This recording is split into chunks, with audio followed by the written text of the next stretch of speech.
미국 트럼프 대통령이 철강 관세를 50% 인상하는 정책을 전격 발표했습니다. 이에 EU와 캐나다, 호주 등이 즉각적인 맞대응을 경고하며 무역 갈등이 다시 고조될 조짐을 보이고 있습니다. EU 관계자는 대서양 무역에 새로운 갈등이 시작됐다며 강하게 비판했습니다. 한편 미국 법원은 이번 관세 인상에 제동을 걸며 향후 법적 공방이 예상됩니다.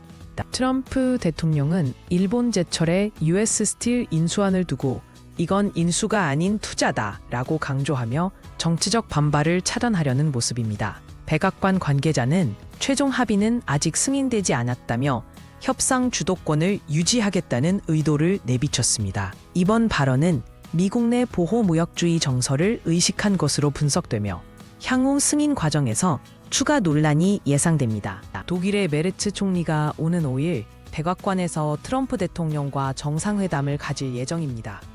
양국 정상은 우크라이나 전쟁 종식 방안과 나토의 대응, 미-EU 무역 분쟁 등을 논의할 계획입니다. 다만 독일 극우정당 AfD, 독일 대한당 문제가 거론될 경우 회담 분위기가 악화될 수 있다는 관측도 나옵니다.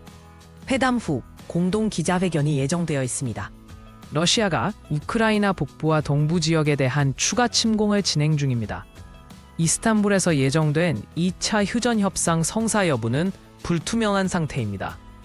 유럽연합은 푸틴 대통령의 협상 제안이 대규모 공세 준비를 위한 기만술일 가능성을 경고했습니다. 한편 우크라이나는 러시아 공군기지에 드론 공격을 가해 전략 폭격기 40여 대를 파괴했다고 주장했습니다. 일본의 이시바 총리가 트럼프 대통령의 생일인 6월 14일을 맞아 미국을 방문할 예정입니다. 이시바 총리는 G7 정상회의 직전 트럼프 대통령과의 정상회담을 통해 관세 문제 등에서 합의점을 모색할 방침입니다. 양국 관계자는 상징적인 타이밍의 회담이 외교적 효과를 높일 것이라고 기대감을 나타냈습니다.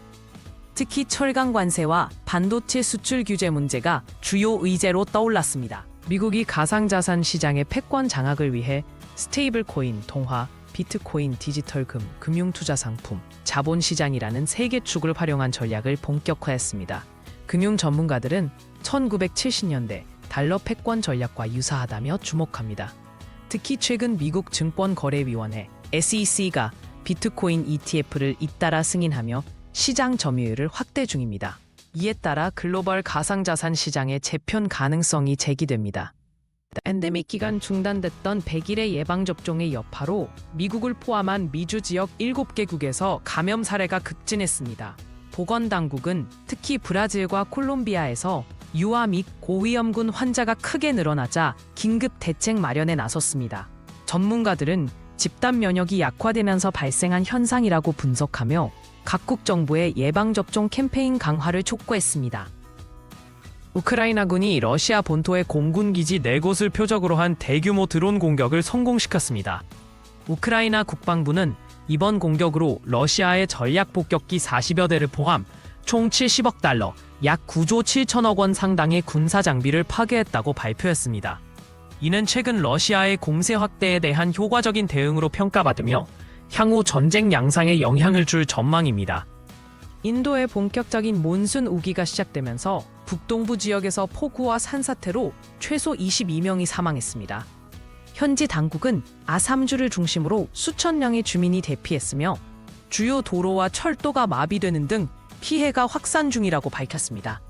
기상청은 올해 몬순이 평년보다 15% 강할 것이라 예보하며 추가 피해에 대한 경계를 당부했습니다.